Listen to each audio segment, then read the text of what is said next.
Yeah. Analytics off the chain, other channels not the same. Jake and Kyle, you know the name. Headliner Nation, we running the game.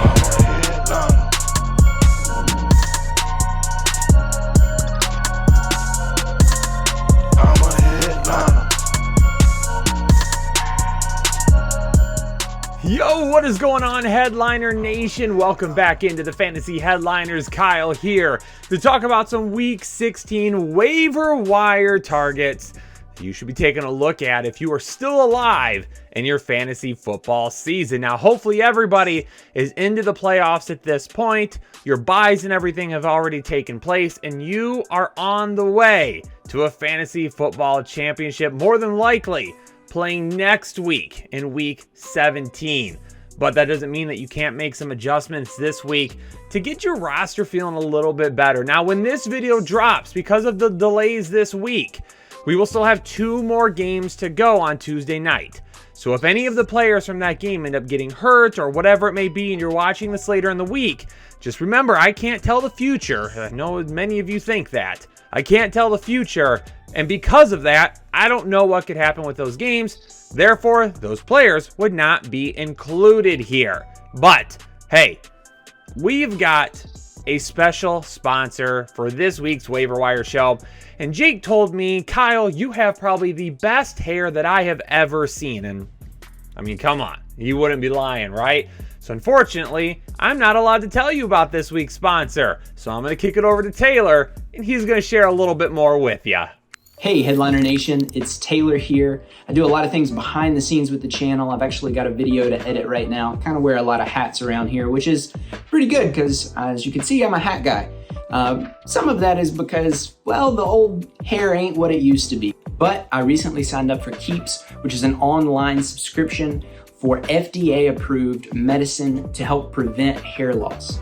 I've been really impressed with Keep so far. You actually get to talk one-on-one with a doctor to review your information, and they recommend the best treatment for you. Then all you have to do is sit back and wait while it ships to your house every 3 months. The best part about Keeps for me is that it's actually super affordable. They offer generic FDA-approved medications for your hair loss. I mean, just look at some of these before and after photos from real people who have started using Keeps. If you're ready to take action and prevent hair loss, go to keeps.com/headliners, or you can click the link in the description below. You'll receive 50% off your first order. That's keeps.com/headliners. All right, appreciate it, Taylor. Thanks so much for introducing us to this week's sponsors. But it's time to get into the episode now, and we're going to kick it off with They Said What? And we're going to be talking about this week's best comments on our videos. Let's kick it off with comment number 1. I don't know if I can get there with just one hand. That's what she said. Anytime anyone comments with a "that's what she said," in fact, can anyone pull out the best "that's what she said" comment of the week? I want to keep an eye for that. The best "that's what she said" comment of the week. If you can put something down in the comments with that, ooh, that'd be fire. You'd definitely be making it on here. Comment number 2. Caesar says, "I'm only here for Kyle's calf cam. Kidding." And then he does a little throw up emoji. Caesar, I'm going to be honest with you. You're lying. Okay, and let's face it, if you come to this channel and you're hoping to see a video that doesn't have my calves in it, you're probably going to be disappointed 70% of the time. Because, I mean, look it, you talk about seeing my hands in the reflection of the computer, you can see my calves, baby. Now you guys aren't going to be able to take your eyes off that. Even Steve done it. Craig Reynolds is the weatherman for the evening news in Tampa. If you missed this week's live show when we were talking about Craig Reynolds, we were trying to figure out who is actually Craig Reynolds. Like, if you hear the name Craig Reynolds, what does it remind you of? Let us know down in the comments below. And Big Drewski, you guys are ridiculously quick with the content. Appreciate it as always. When I did my breaking news video this week of the schedule being changed up a little bit, or last week anyway, that was a comment on it. And honestly, I absolutely love it. We have kind of a running joke around here about how long does it actually take Kyle to get a breaking news video out? Because we know if I hear breaking news,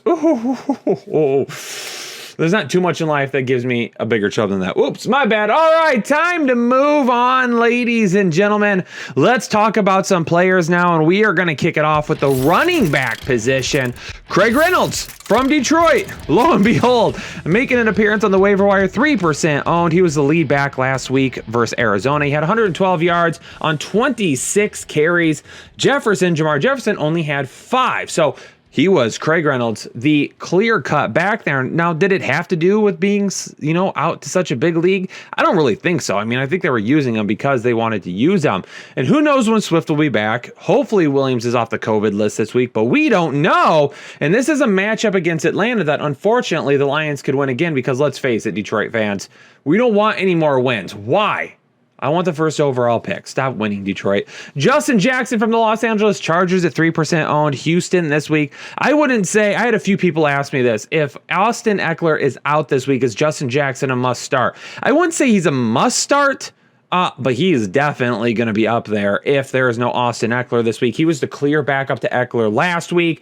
He had 86 yards on 13 carries. He had more carries than Eckler. Eckler obviously looked banged up last week. Didn't come out of that game healthy either. So Justin Jackson, if Eckler can't go this week, Justin Jackson should be the lead back. Amir Abdullah for Carolina, 7% owned. If you own Chuba Hubbard, you should be owning Amir Abdullah as well. Hubbard is continuing to get less and less touches, and he had no targets last week. Amir Abdullah had 4 targets. He caught all 4 for 48 yards and a touchdown. You should own Amir Abdullah as a backup. Duke Johnson from Miami. I mean, listen, as a Duke Johnson truther, I loved it. As a Duke Johnson truther, loved the performance. As somebody who knew so many people had Myles Gaskin starting last week, hated it. But he had 11 carries, went for 107 yards and 2 touchdowns. Duke Johnson just went off this past week. And he probably had one of the best running back performances of the year. So do they continue to roll out there with Duke Johnson? I wouldn't be shocked if they do this week. Now, even with Myles Gaskin back, they still went with Duke. So we'll see what happens against New Orleans. But I would be adding Duke Johnson this week. Tevin Coleman from the Jets, even with Michael Carter coming back, Coleman was the most efficient back. He did have 50 yards on 8 carries compared to 18 yards on 8 carries for Michael Carter. So Tevin Coleman still can, maybe at least a split until Michael Carter's feeling fully healthy. Maybe at this point the Jets are like, look, we don't want to get Michael Carter banged up. He's a big plan in our future. We're going to continue to split him with Tevin Coleman and see what happens. Rex Burkhead from Houston. It's gross. I don't like it. I mean, I don't even really want to consider it. But he finally had a week where he led the backfield. Like all season long, we've looked at this team and there's never really been a clear-cut back. And then it finally happened this week with Rex Burkhead, 16 carries and 3 targets. David Johnson was the next closest with 6 carries. So Rex Burkhead clearly leading the team last week. Samaje Perine for Cincinnati, talking about him. Mixon left with an ankle injury. However, they're saying it's likely a sprain. But Zach Taylor was saying, I think it's great news so far on what we've seen. He's going to be a limited participant to start the year or to start the week with practice. And I think they believe he's going to be good to go. But if you own Mixon, you've got to grab Samaje Perine. You have to have him. If you don't get him this week, you could be in trouble, especially if you're counting on him. Ronald Jones from Tampa Bay. I mean, this is the big one this week, especially for Leonard Fournette owners. If you already own Ronald Jones, I told you a couple of weeks ago when Ronald Jones had those weeks where he had like back-to-back goal line carries, I was like, if you own Leonard Fournette, you got to have Ronald Jones. If anything happens to Leonard Fournette, Ronald Jones is automatically going to become a start every single time out there. If you've got Ronald Jones, awesome. You've beat everyone to the punch. But Leonard Fournette could be out for the next 2 to 3 weeks. Last year, when Leonard Fournette got hurt and Rojo had the backfield to himself, he had over 100 yards in all games but one. And I think he had like 95 in that other one. So you've got to have Ronald Jones. The dude's going to have the backfield to himself this week. He is an absolute must-have. There's a reason he's on the thumbnail. For the wide receiver position, quite a few names to talk about this week. Amon-Ra St. Brown and Josh Reynolds from Detroit. Amon-Ra St. Brown has 35 targets over the last 3 weeks, and he set a Lions record. For most receptions by a rookie wide receiver. This is a team that's had Calvin Johnson, Herman Moore, and he set the record. Holy cow. I had absolutely no clue. So he's been fire as of late. Josh Reynolds, as I've talked about, has been playing very, very well, averaging like 19 yards of reception since coming over. I think he averaged like 12 yards of reception or something this week, but he had six receptions, on 6 targets, 68 yards, and a touchdown. And with no Hawk and, not knowing about DeAndre Swift the rest of the week, what's going to happen with him, Josh Reynolds, Amon-Ra St. Brown, they're kind of the 1A, 1B right now. Both of them are definite fantasy viable players right now.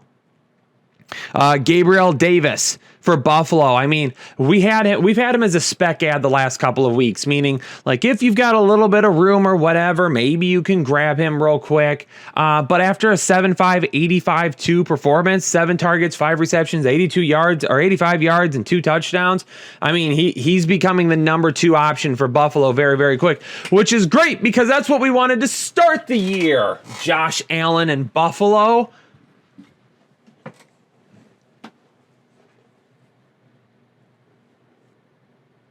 Robbie Anderson from Carolina, 45% owned, 8 targets, second on the team last week, 23 targets each of the last 2 weeks. They've got some better potential matchups coming as well. Jamison Crowder from the New York Jets, 30% owned. Davis gone for the year, Moore gone for the year. Crowder's the wide receiver 1, led the team with 8 targets last week.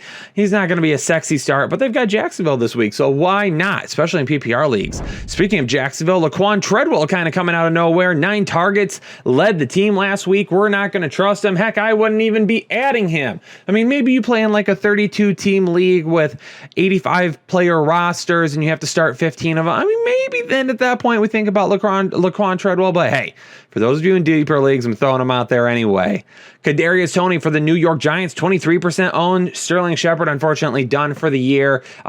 Nasty injury for him this week. He's not going to be on the field again this year. So if Toney can come off the COVID list this week, this is going to be excellent for him because he fills that route. I mean, he fills that role. He is the slot guy, the guy that gets a lot of those yak type of plays in the slot over the middle. I mean, we saw him feast in that role with Sterling Shepard out earlier in the year. If we get him back and healthy, hopefully he gets back to that. James Washington from Pittsburgh. Now you might be, Kyle, James Washington from Pittsburgh, why would we be thinking about him? Well, Pat Freiermuth left last week's game with a concussion. It's his second concussion of the season.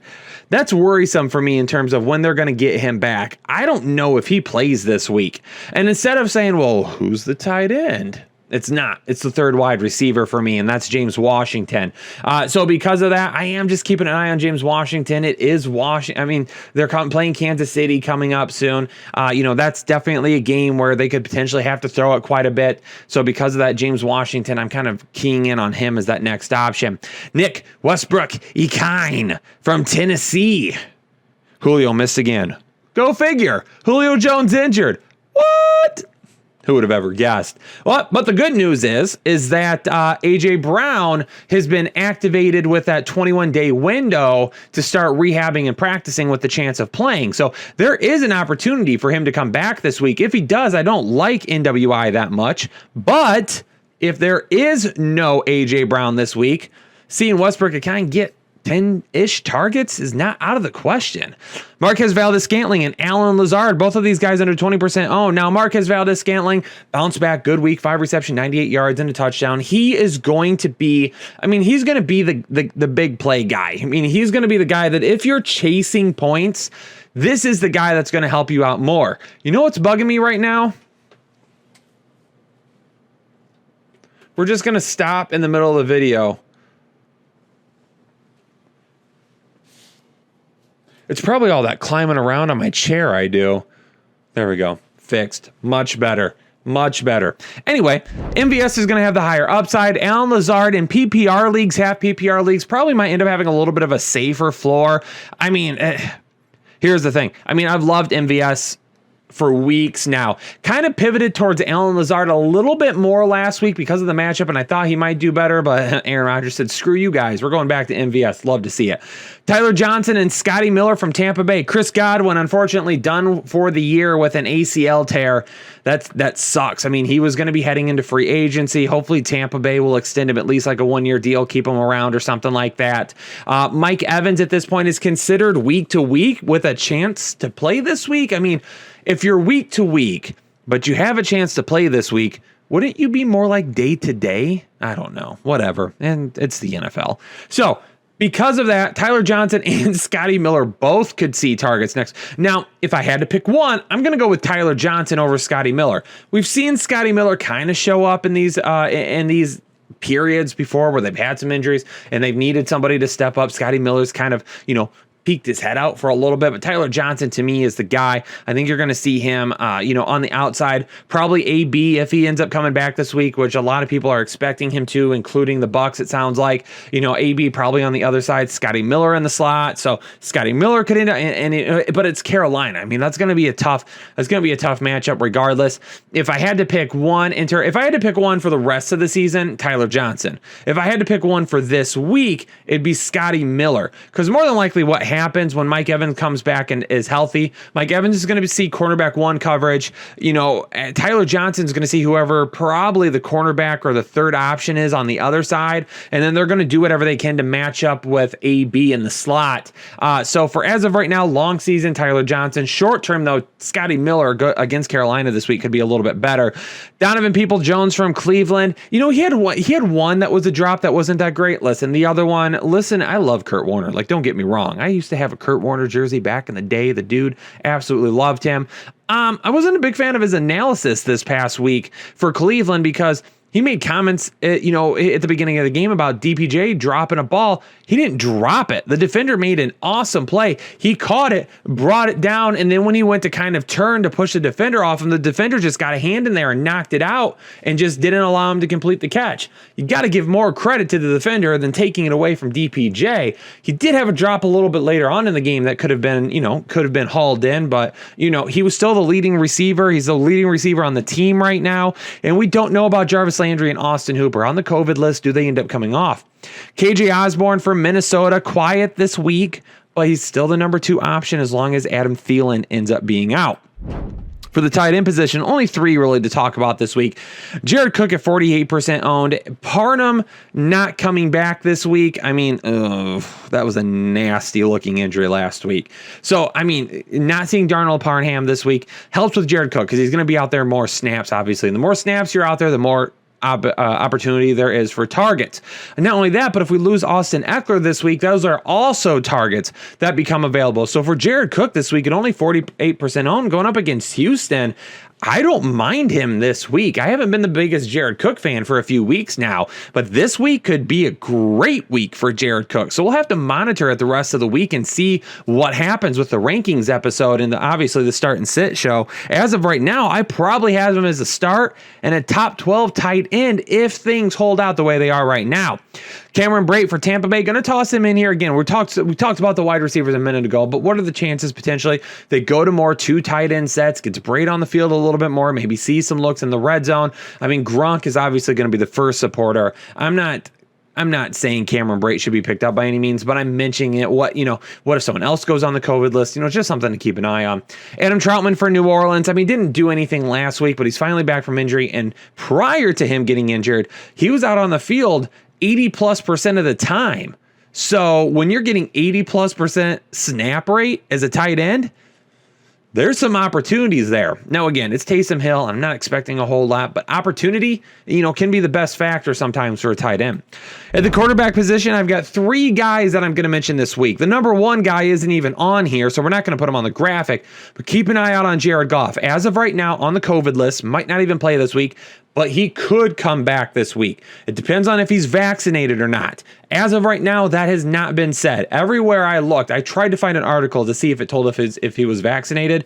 Nothing has told us that, so I don't know. If he is, it's much easier for him to try and come back this week, and then if he wasn't. So we'll see what happens. If Goff ends up playing this week, though, Goff is going to be my number 1 streamer, so keep an eye on that. Now, for the other guys, there's not a whole lot to pick from. This week is not a good week for streaming options. And more than likely, if you needed to stream a quarterback this week, you're probably not not playing anyway. But Justin Fields for Chicago, not a great game, obviously, against Minnesota, but it is Seattle who allows the second most passing yards in the league. And then you've got Tyler Huntley from Baltimore, who was just all over the place last week. 2 touchdowns on the ground, 2 touchdowns in the air, really kept Baltimore in that game, had an excellent game, and we don't know if Lamar Jackson's going to end up coming back or not. With the way Huntley played this past week, they might be a little bit more inclined to not rush Lamar Jackson back, but this is a big matchup going up against Cincinnati. If Baltimore loses this matchup to Cincinnati, their hopes of making the playoff could be quickly dashed. And Trevor Lawrence for Jacksonville against the Jets, I mean, it's a risky option, but I mean, it's the freaking Jets, right? On the defensive side of the ball, some streaming options this week. Denver going up against the Las Vegas Raiders. I mean, the Raiders obviously have been inconsistent on the offensive side of the ball this year, so Denver, a decent option there. Carolina going up against Tampa Bay. Don't necessarily love that option, but there's not going to be Godwin. There's probably not going to be Evans, and there's not going to be any Leonard Fournette. Carolina's pretty damn good against the pass as well, so if there would be a week to risk it against Tampa Bay, it would be this week. And then Philly is probably my main streaming option this week because they're going up against the New York Giants, who, let's just face it, I don't want to mince any words here. They suck. That's it. That's all I have about them. So, with the Giants, obviously no Daniel Jones the rest of the season. Lost Sterling Shepard. Kadarius Toney may not be back at this point. Saquon Barkley has been okay at times this season. So, for me, Philadelphia, the hope is that they just create some turnovers and really just keep New York kind of out of it the entire game. But ladies and gentlemen, I don't have any players to drop this week because, again, if you're in the playoffs fighting for a championship in your semifinals, whatever it may be, you're probably not really going to be dropping a whole lot of guys anyway. If you are, you're just going to have to make the best decision for your team on guys that you're probably not going to be using the rest of the year. Take a look at those guys that probably have tough matchups, wherever it may be, coming up, and probably throw them to the side and maybe grab some guys that could help you out this week. But ladies and gentlemen, that's going to do it for me. Down in the comments below, let me know who is your top waiver wire priority this week. If you appreciate the content, make sure you hit that like button for me. And if you're new here to the Fantasy Headliners, where have you been my entire life? Hit the subscribe button, stick around the rest of the season into the off season because we got content coming all year long, baby. That's going to do it for me here, though. All of you stay safe and healthy, and I will catch you on the next episode of the Fantasy Headliners.